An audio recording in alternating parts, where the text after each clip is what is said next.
The following is a presentation of the Matt Talk Podcast Network.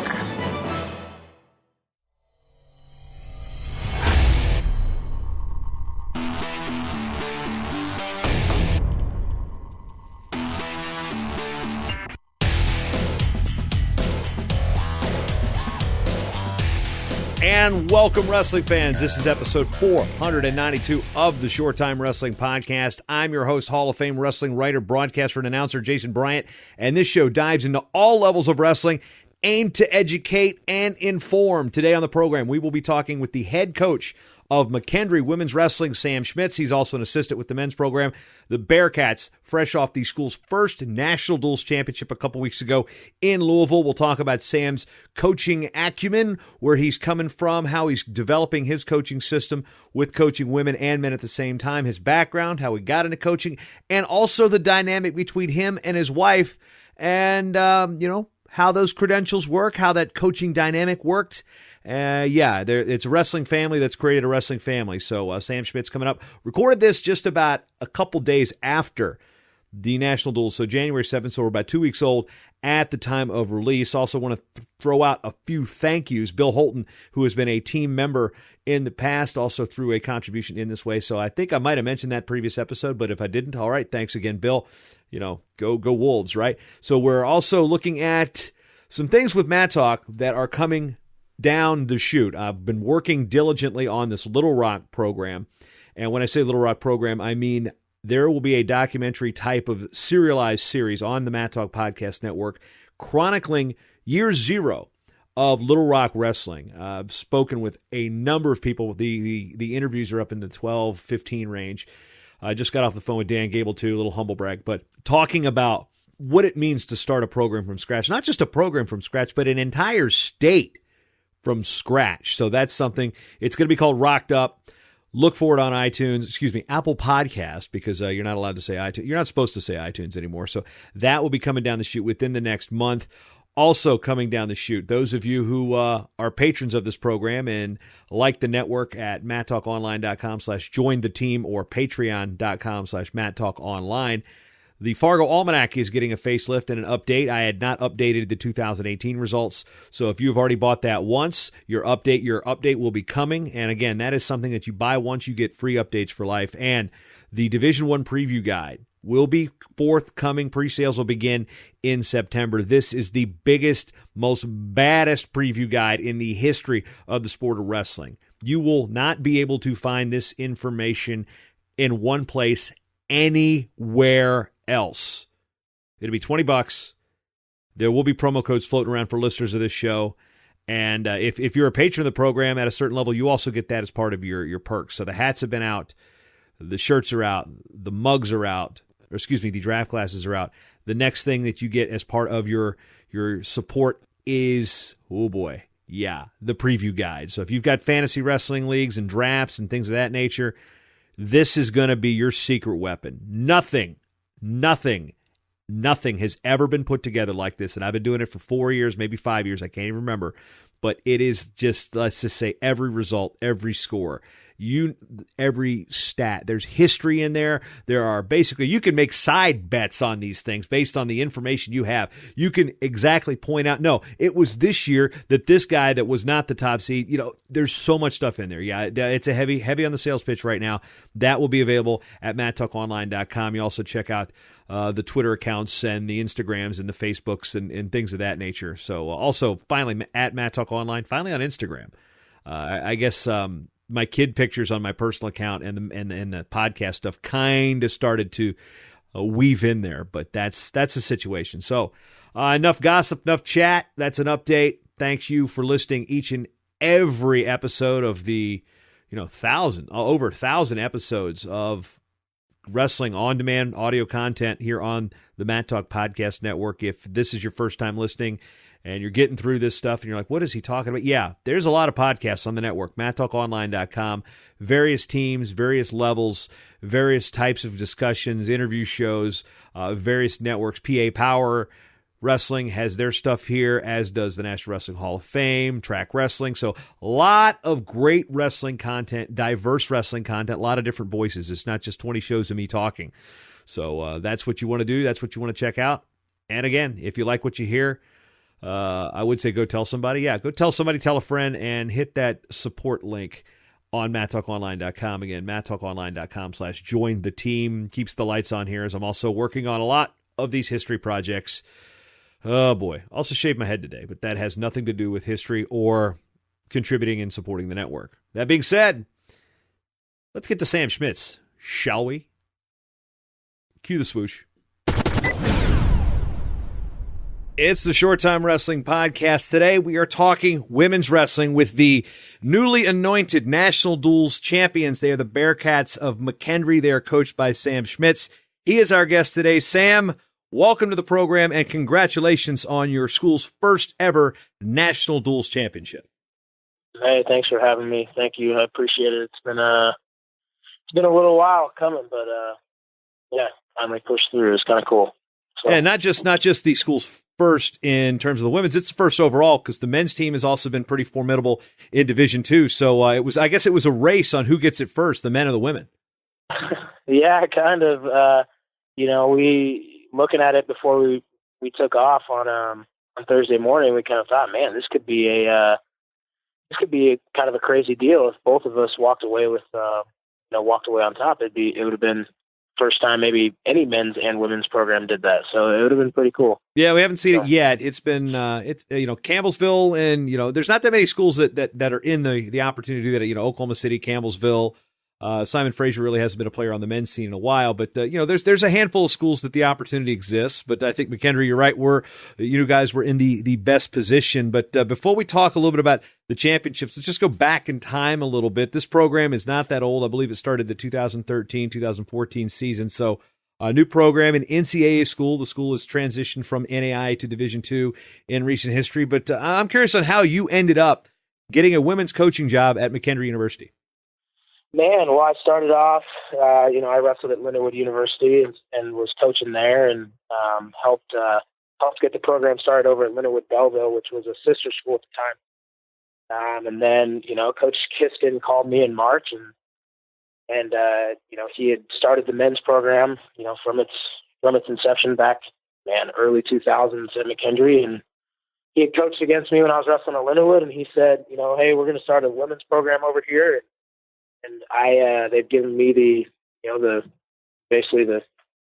chance to choose a coach, and I want you to have the job. I want you to come over here and interview, and that's kind of the rest is history. So I was part-time at Lindenwood Belleville, and I was a grad assistant before that at Lindenwood St. Charles and at Lindenwood Belleville. And so, I was kind of, trying to keep the lights on at my apartment and eating peanut butter and jelly sandwiches, that kind of stuff as usual, how coaches start out. And it was my first full-time gig. So, well, even going back further than that, what drew you to Lindenwood as an athlete coming out of high school? Man, I wrestled at Clackamas Community College first, at Newburgh High School out in Oregon, and then wrestled at Clackamas Community College. I was actually going to play football in college, but if anybody's ever met me, I'm not the tallest guy in the world, so that didn't really work out very. Weren't you a 33-pounder? 149. 49, sorry. 149. Yeah. Little more credit this being a little smaller. No, you're fine. I just, so I was going to play football in college, and the last minute I just had a change of heart. Ended up at Clackamas Community College, and redshirted my freshman year and kind of got hurt. Then my redshirt freshman year kind of took off from there and placed third in the junior college national tournament. And Lindenwood actually was the only team that called me. They wanted to see if I wanted to leave Clackamas early. I had a whole another year in JUCOs, but left early, and I wanted to be, at that time they had just won a national title, and I wanted to be a part of the best team that was out there at that level. I wasn't really into the Division II or Division I scene, and I just kind of went to Lindenwood, and they offered me some money, and wrestled there, had some success, and then I'll be honest with you, when I was at Lindenwood Belleville and when I was at Lindenwood St. Charles, they had started a women's program my junior year, and I'd never really seen it before. I mean, on my high school team, we had one girl on the team, and my high school coach didn't even talk to her. So that's back in time, that was my whole history of women's wrestling, is we had one girl on the team, and coach didn't even speak to her. So I didn't know anything other than that. And then seeing it started when I was at Lindenwood, and then at Lindenwood Belleville, I was told, hey, you can you got to coach the women's team if you want to continue to have a job. And kind of the rest is history. Like I said, McKendree called and we dove right into it. So what have you seen from these colleges? Lindenwood has a team. I mean, for a while it was kind of question, was it varsity? Was it student activities club? There's a different way that they classified a lot, because Lindenwood has like 9,000 sports. But they not all of them are varsity. Yeah. They have like 5 different ice hockey teams. I mean, I'm probably exaggerating with it, but they have a ton of sports. And then you go to, well, no, I mean, go ahead. Roller hockey. There's roller hockey, there's ice hockey, there's all sorts of stuff over there. I mean, there's shooting, even McKendree, we have bass fishing, we have bowling. I mean, we have everything you can think of. And so, I mean, but I think with programs, they classify, even us, we're not an NCAA sport. We always hope that the NCAA eventually will recognize women's wrestling, but, we're treated just like a varsity sport here at McKendree. We are, we're given scholarship money just like the men are. We get a budget just like the men do. And, we travel and compete just like they do. We try to find places to, get the best competition we can find. So. Well, so going into the women's job, you had seen how a school can support women's wrestling. So going into the McKendree opportunity and women's wrestling is becoming a reality. What was you said your experience with coaching women's wrestling or was pretty much zero in your experience before it goes to, your coach in high school ignoring it. What did you have to do to take a crash course and say, all right, how do I coach women? Do I coach them the same? I mean, what was the biggest adjustment for you? Oh, I'm still learning. Well, one big folk style to freestyles. Yeah, but I'm just learning.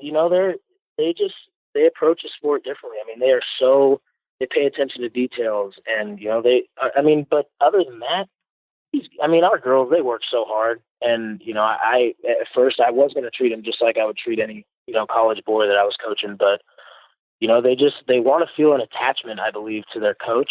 And just truly know that their coach cares. And I think that's one of the biggest things. I feel like a guy, a college guy, you can tell him, hey, run through that wall, and they're going to run through the wall. But a girl wants to know why, and that was the biggest change for me. And it's not bad at all. It challenges me. And I think me coaching women from the beginning, the thing that when I first started, I was like, man, I don't know if I want to do this, or am I up for this? Am I going to be any good at it? And then it started to be a challenge, and I think that's what attracted me to it, that I knew it was going to challenge me, and I knew that I had to think outside of what my thought process was towards wrestling my whole life. And so that's really what drew me to it and kept me in it, is I just knew that I was going to be challenged. And then again, I'm learning every single day how to, best motivate them, best get them, showing them technique or whatever it is. I'm just trying to learn because I have not figured it out yet. I can tell you that.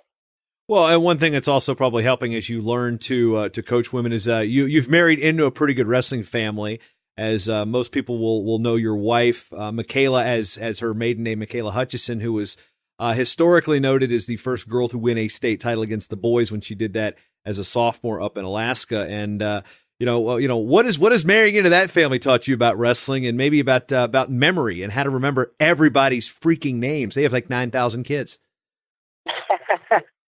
Oh yeah, there's 10 kids, and now there's nieces and nephews. I got to remember their name, and I think the funny. I was joking with a few of my friends when I came home Saturday night.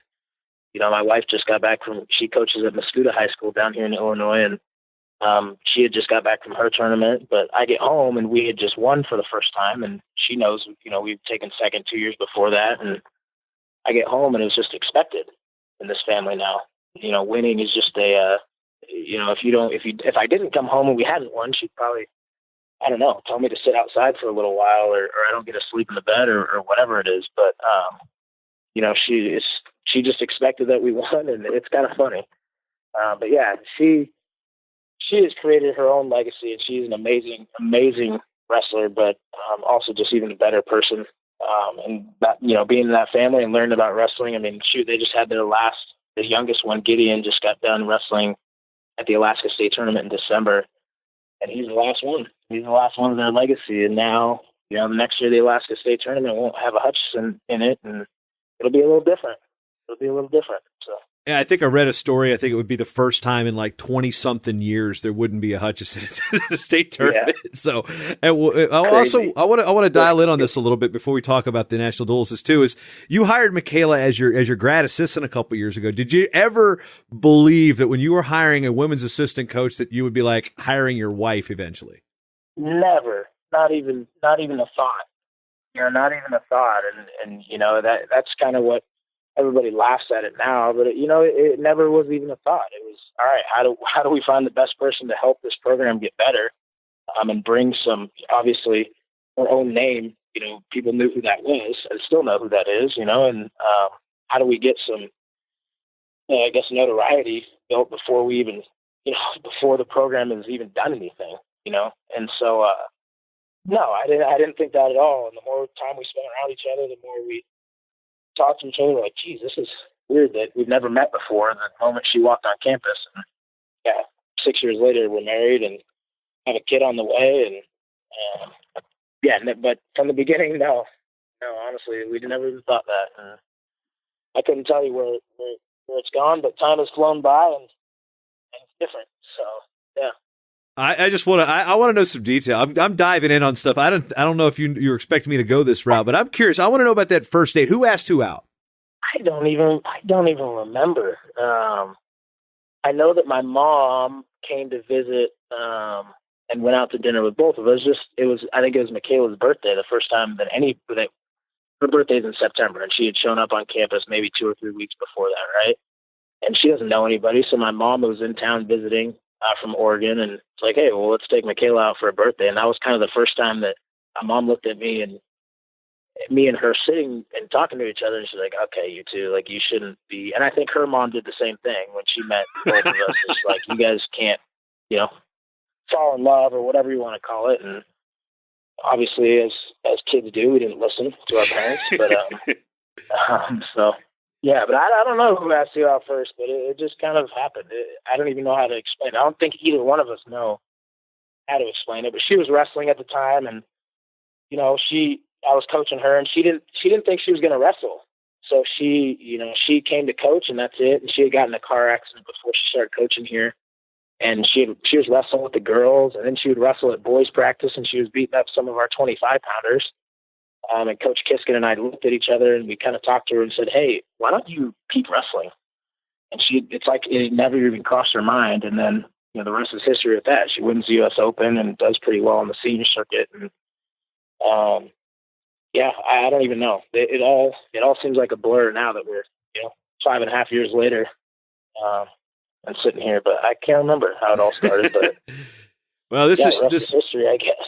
Yeah, this is short time. This isn't Love Connection, so we'll let you guys keep some of that stuff at least on the personal level. Now, as we talk about the coaching dynamic, there's one thing I do want to stay on that is so it was there when she finished as getting the GA stuff's done. Now, is there a rule about I guess in some cases they hire there's nepotism issues when you like I know Coach Borelli at Central Michigan was not allowed to hire his son because of there was a state school rule that you couldn't hire, family. How did that work when you guys, officially became an item? Did she have to go off the staff, or was it something she just found a better opportunity or something along those lines?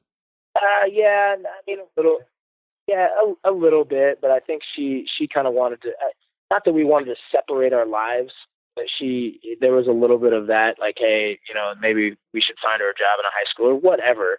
And it wasn't all of that, but a little bit of that, which I think both of us were kind of okay with. It's nice to come home and we're not around each other all day long. We have something separate to talk about. We can learn about each other's lives without having to see it all day long, if that makes any sense. But she got a job at a local high school. Well, I say that too. Was like my wife not having anything to do with wrestling is a very grounding presence. So I can only imagine if I was sitting in her office talking HR all day, or if she was sitting in mine dealing with wrestling all day, it would be wrestling all the time. Even though you got two wrestlers married to one another, I'm pretty sure there's a lot of wrestling discussion. Now, let's go to wrestling discussion. Yeah. National dual meet champions.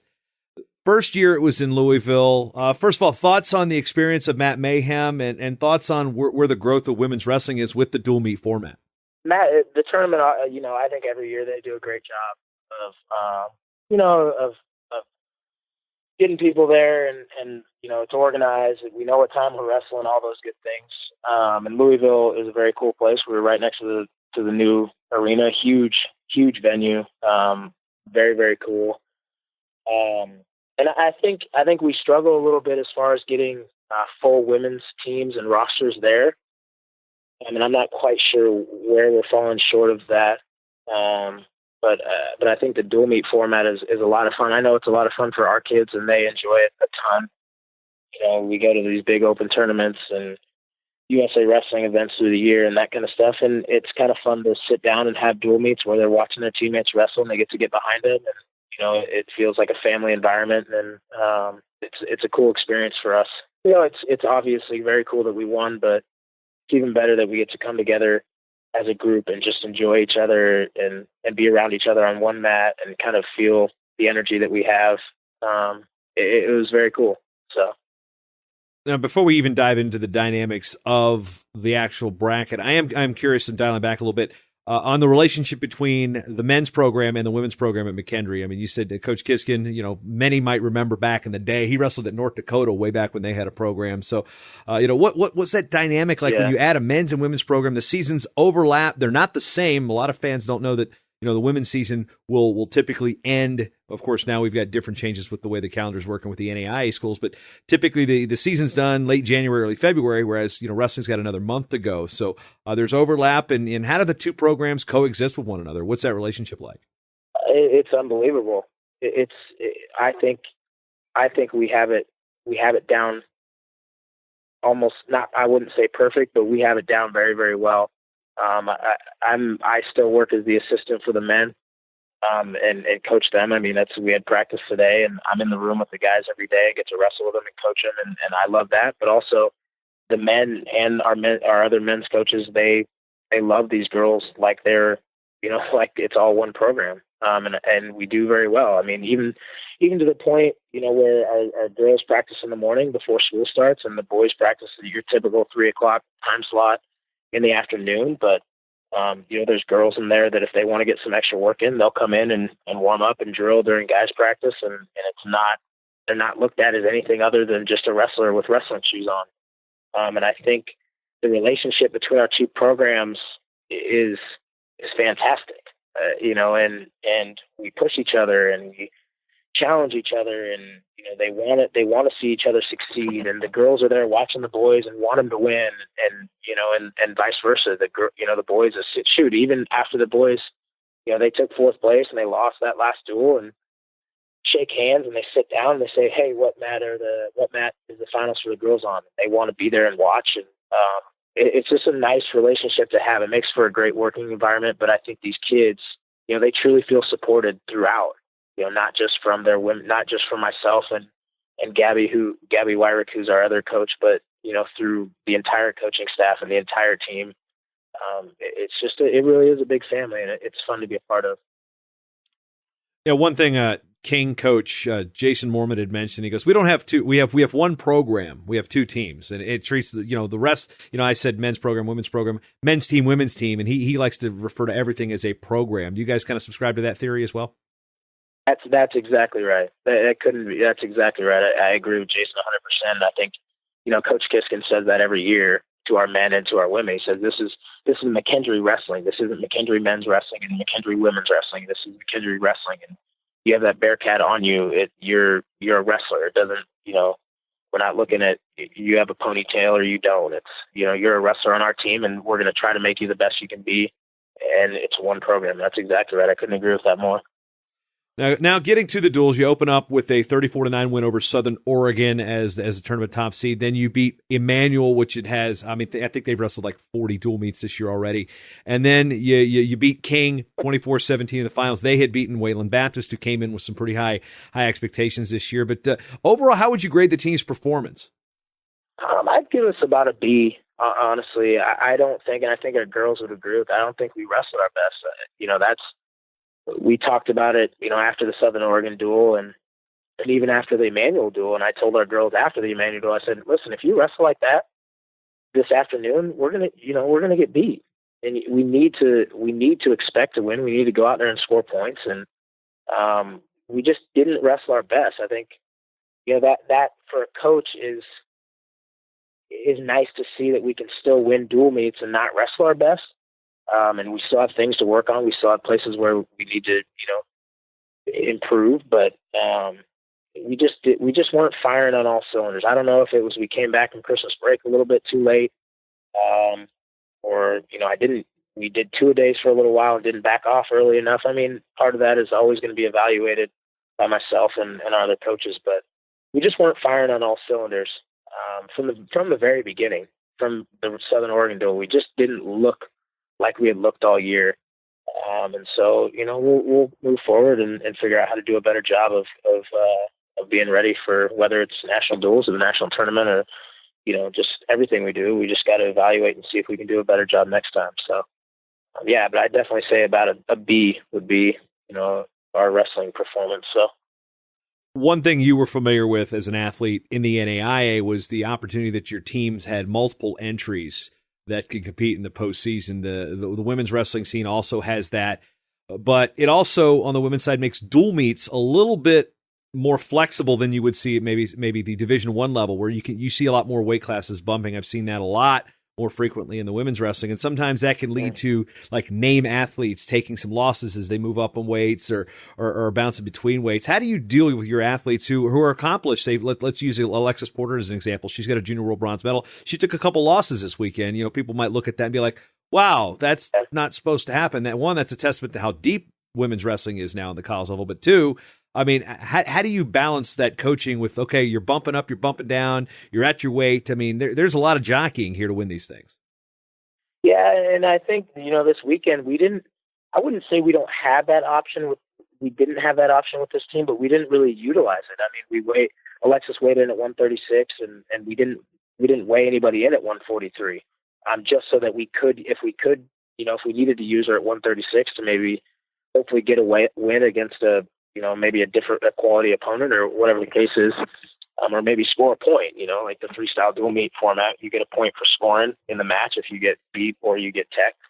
Obviously if you get pinned, you don't get that point, but, we can, with somebody like of that caliber, even though she took 3 losses this weekend, but she scored points in those matches, giving us a point in the dual meet, and ultimately helping us to win. And I think looking at it as a coach, the fact that you have somebody on your team who's a 5th-year senior, junior world's bronze medalist, 3-time All-American and national finalist, and they lose in a dual meet and you still win the duel, it kind of, for me, that's like, okay, we're pretty tough, in some other weight classes, and we got some younger kids that are stepping up to the plate and doing a great job. But yeah, she rolled her ankle in her first match pretty bad.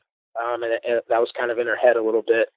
But she did a good job of being tough and going out there and just competing for a team. And even though she didn't win the matches, she kept us in dual meets just by scoring points and not giving up tech falls, obviously, and not giving up pins, obviously, and so it was, for her, it was a tough weekend, but I think she, at the end of the day, was happy to see, us get over that elusive hump, that we've been trying to win that thing for a few years and just haven't quite got it done. So I think at the end of the day, she was happy to see that we as a team got it done.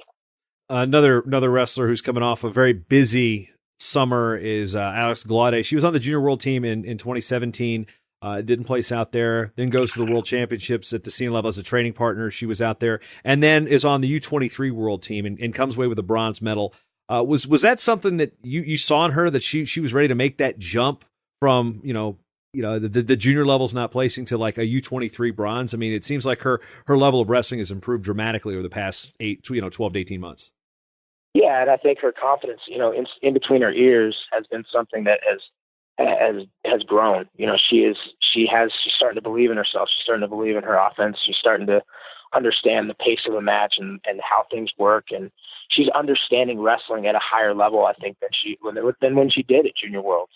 And I think anybody who knows wrestling knows that that's a part of it too. It's not just wrestling moves, right? And she is, she obviously is a wonderful person to have on the team and works extremely hard, and off the mat is a great person, great student, all those things. And it's finally coming together for her. But I think her biggest struggle has always been just that belief in her abilities, and knowing and expecting, that all of the things in her toolbox will work to get the job done. And I think she's starting to kind of get through it and understand that, hey, I can go out here and win against anybody, and it's going to take an army to beat me, and she's doing a great job. So, I mean, there's so many wrestlers on the team that we could go through and break down, but there's one that I really want to kind of key on, 130 pounds, Brenda Reyna. I remember watching her in Fargo and going, okay, this kid's got some stuff. I mean, she, kind of emerged out of nowhere and then really kind of burst onto the scene. Once she was there, she's like, hey, I'm here. And now, having really good success at the college level. I mean, what is it about her? I mean, is it the draw because you're from the Pacific Northwest that maybe work that in there? I mean, what's it like to coach an athlete like Brenda Reyna? Oh, she is an incredible athlete. I mean, she has everything she needs. You look at the girl, she's strong, she's powerful, she's quick, and she's got great offense. She's got, somebody takes a shot on her leg, she crushes them with her hips. I mean, she's got everything she needs. And I think it goes right along with Alex. Her belief in herself and not stopping, what she's doing. She's struggling with just, again, believing in the things that she has. But it's incredible working with her. And she's a hilarious kid. We poke fun at each other. I poke fun at her a lot. And we have a pretty good relationship, and she's just a good kid to have around. She's a fun kid to have around. The kids enjoy her. And I hope, I like to think it was a Pacific Northwest thing. But I don't know why she came to McKendree, but I think she enjoys it while she's here, but she's doing a great job for us. Like I said, she's an incredible athlete. She came up against, Abigail Nettie, who's from Emmanuel, who's tough, and ended up losing a good match, and they're back and forth. But it's fun to watch women's wrestling at this level, and especially a match like that. If anybody goes back and watches it, it's just great wrestling, and I think in the last, 5-6 years, women's wrestling has grown so much. You're seeing matches like that. Just seeing girls out there battling and trading blows and things that you see, men's wrestlers do for so long. And now you're seeing women's wrestling matches where they're just entertaining because they're two great athletes and great wrestlers just battling it out. And, and Brenda was in a match like that this weekend and ended up coming up short, but did a great job. So she's the best to have around. She's a lot of fun. Moving to the finals, 24-17 win over King, which has won numerous national duels championships. Again, we talked about how they have that program dynamic as they too, like McKendree, NCAA Division II school with a women's wrestling team and a school that started out as an NAIA program. A lot of similarities between the two programs. Now, when you get there, what is there any nerves for the girls here? Is there any nerves for these young women as they go into the finals, knowing that you've been there before and you haven't won before? I think everybody on our team, everybody had those nerves. We're like, man, okay, the third time in a row, how is this going to play out? I think that's just natural for us to feel that way. And, we're obviously very confident with who we have sitting on our bench, but I think that just has to cross our mind where, okay, we just got to wrestle our best or, just if we just go out and wrestle hard, it'll end up well for us. But yeah, it definitely crossed our mind. Like, okay, they beat us the first time we made the finals, and they have the historic 4-year run, and they're obviously tough, and they got a bunch of freshmen that are very, very tough, and we respect their program, for what it is.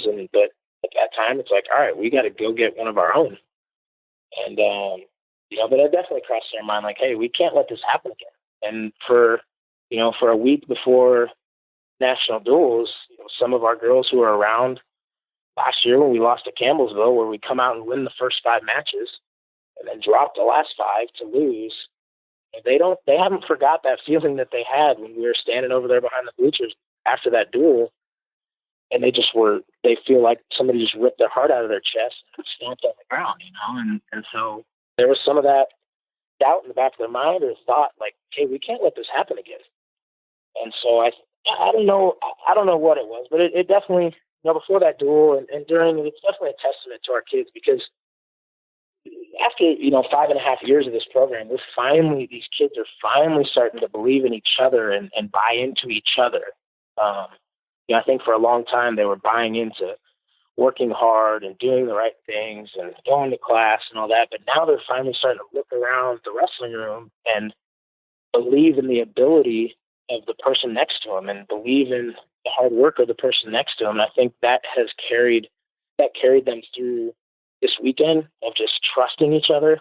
Because like I said, some of our better girls drop matches and we still win duels. So for some of our better girls, it's like, hey, I got to trust that I can just go out and wrestle hard and my teammates are going to pick me up if I go down. And so I think that carried us through that last duel for sure. So. One name that did show up for McKendree this summer was Corey Bullock. She made the finals of Final X. Didn't see her wrestle. She redshirting? She is not. She was on the bench, but we have a freshman, Sydney Kimber is her name, from Alaska, who is a terror. She actually wrestled Corey in the first tournament of the year and beat Corey. And that doesn't mean that Corey's not any good or anything else. I mean, Corey is very accomplished now and is who she is, but Sydney is proven it and proved it again this weekend. And I don't think Corey has a problem with that. I think Corey knows, like, hey, this freshman that came in and works, I mean, they work out every day. They warm up together, but I think in those dual meets, it was like we talked about the strategy of who's going to wrestle. Sydney goes out and is going to score a lot of points, and Corey is more methodical in what she does, and she wins. But I think it was just a better matchup when we put Sydney out there with those kids. And I'd like to say it was a good decision, but you didn't see her this weekend, but it doesn't mean that she's not going to be around at the national tournament. She'll be there. So. Yeah, as I used to joke, I think at the very first episode of Short Time, I think my narrative of that particular episode was depth is never a bad thing. And in this case, depth is not a bad thing. Now, as we move past the championship and we get to the dynamic of women's college wrestling, because we're at a weird crossroads right now. The NAIA has announced that it's an invitational sport, meaning that's one step before getting to championship status. I think they need to get to 40 schools for it to be a championship sport. The NCAA, which McKendree is a Division II member for its athletic programs, they are not yet emerging sports status. When that emerging sports status hits, that's going to open a lot more doors for NCAA sanctioned teams to start programs. It's usually like chicken or the egg is the question. And the NAIA is going to have an invitational at the end of the year in March. The week before Division I's, the WCWA, which is at this point been the kind of the governing body for the hodgepodge of different organizations. You've got junior colleges, you've got NCAA, you've got NAIA, you've got schools in the Pacific Northwest, and the Northwest Conference is what it is. You've got some schools that are wrestling with the NCWA. You have a bunch of different organizations underneath this WCWA umbrella, and they're having a nationals outside of Atlanta at Life this year. So.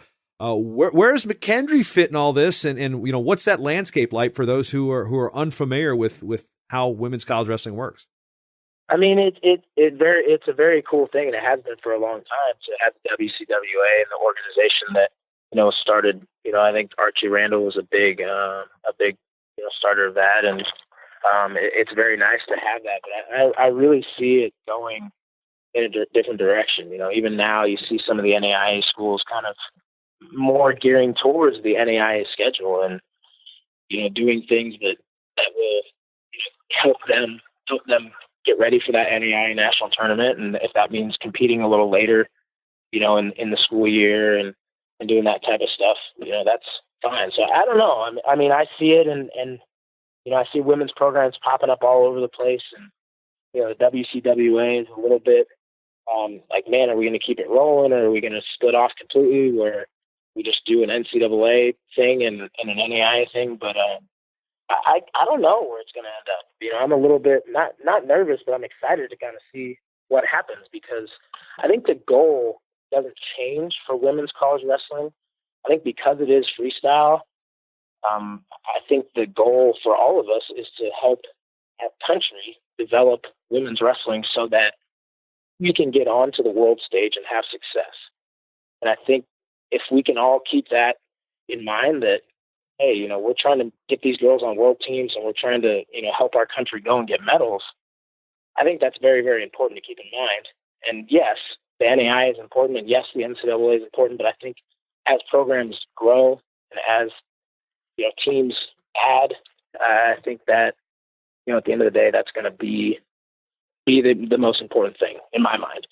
Now, people I'm sure don't agree with me or whatever, but I think at the end of the day, it's about going, as a country, just growing wrestling and getting better. And whether that means it's NCAA and NAIA or WCWA sticks around for a few more years, I think whatever we need to do to keep women's wrestling going and keep college wrestling growing. I think, I don't know exactly. I don't know what to tell you with that because in a year it could be something different or I just don't know. So. Yeah, we're at a, for those who are women's basketball fans, and I seriously doubt there are very few people who are women's basketball fans that listen to this particular show, but, it's almost reminiscent to the NCAA and the AIAW, which was what used to govern women's sports, and at that point, women's basketball, which is, my background at Old Dominion. I know a little bit about that, but I'm looking at the new schools that have been announced, at least just in the calendar year. Grandview, of course, just announced they were going to add a women's program, which, from the NAIA side of things, probably worries some people based on how dominant their men's program has been. But let's look at just listing off some of the schools. Wisconsin Stevens Point, NCAA school. Alderson Broadus, NCAA. Del Val, NCAA. Big Ben's a junior college. Texas Wesleyan's an NAIA school. Fontbonne, that's an NCAA school. Limestone, NCAA. Colorado Mesa started this year. Gannon, their NCAA schools. East Stroudsburg's an NCAA school, announced they were starting up. North Central, NCAA. So we're almost seeing like the NCAA finally playing catch up with the NAIA, going, no. We got to get our championship here. We got to do this. Yeah. I love it. I seriously do. And I don't know if all coaches agree with me, but I love it. The more competition, the better. And I'm so excited about it. And, I just hope that those programs continue to grow. I don't like to see, I just don't like to see when programs add and then they struggle to find kids and struggle to find, grow their numbers and get a roster together because it's hard. You got to get out there and pound the pavement and go find kids and then, lifting rocks up and logs and find kids anywhere. And I just hope that those programs can, get their rosters up and the more competition, the better. I mean, at the end of the day, all we can worry about as an NCAA school is just making sure that our team is here and ready to go, and we're training them and preparing them for whatever we have next. But I love it, man. I love that we're going to have some competition, and it's, hopefully we can create some rivalries inside the NCAA schools and whatever the future is. But it's exciting to see it grow. It really is. Being an assistant on the men's team and being the head coach of the women's team, you have to recruit athletes of both genders. What are the differences in the recruiting landscape? You've kind of touched on a little bit, but what are the main differences you have to recruit a even not just a high level women's wrestler, but maybe that wrestler that's got that ability that's going to break out, maybe like a Corey Bullock, who's going to break out after having a decent freshman year and then have that off season that really puts her name on the radar. I mean, how differently is it getting a guy to look at look at Division II versus now looking at a young women's wrestler is like, yeah, we're the tops in the country. I mean, there's different dynamics on how you're having to sell your university.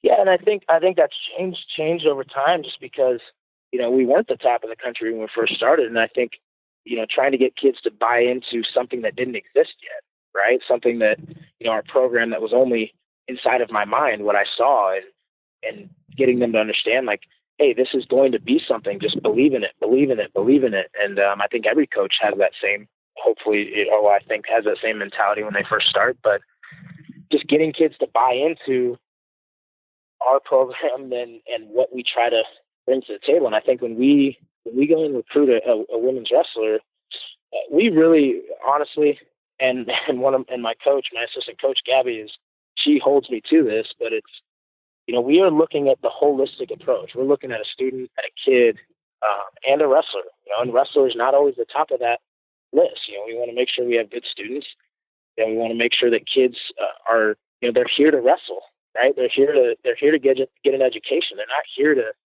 just be a part of a program and just kind of fill a roster spot. They want to be the best possible wrestler and student and person they can be. And I think if we can continue doing that, I just hope that, we'll have success along the way. But at the end of the day, I'm more excited, in 4 or 5 years when these girls are getting jobs and getting married and having kids and just being an awesome part of society. I'm more excited for that than I am the wins along the way. And so I think if we continue to just recruit the right kids to be a part of our program, I think, after they leave here, that's going to happen. They're just going to be rock stars and walking around, and it's going to be a lot of fun to see. So, but it definitely is recruiting a girl and recruiting a guy, I think is a different animal. I think with the men, there's so many programs out there, and you really gotta find what kids are interested in as far as men. I mean, we're in a small town, just outside of St. Louis, where you come into Lebanon, you may think like, what is there to do here? There's not even a grocery store, and there's McDonald's, and one of the biggest attractions for us is that Dairy Queen's half price on Mondays.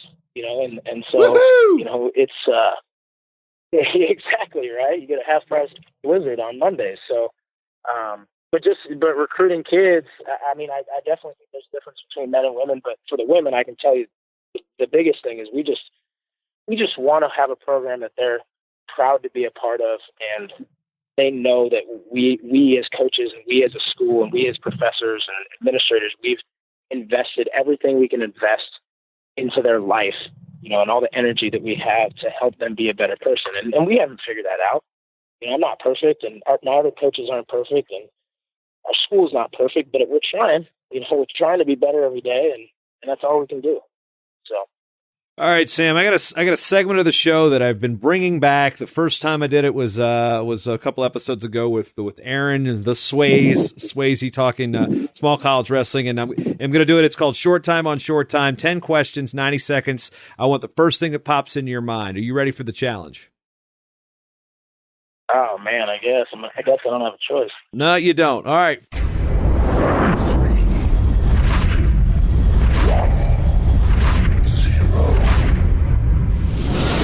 Question 1, favorite flavor of Gatorade? Orange. Best food you can find in Alaska? Fish. Could you be a little more specific? Where? Like, is it at the Alaskan Bush People's house? Is it a restaurant? Is it in Dutch Harbor? I mean, Oh, best food I can find in Alaska, man. I know there's a pizza place up there in Anchorage, and I can never remember the name of it, but there's always at least an hour wait to get a table, but I cannot remember it. But I know they have great pizza. I wouldn't say fish, but I would say when I go to Alaska, fish is what I want, halibut or salmon.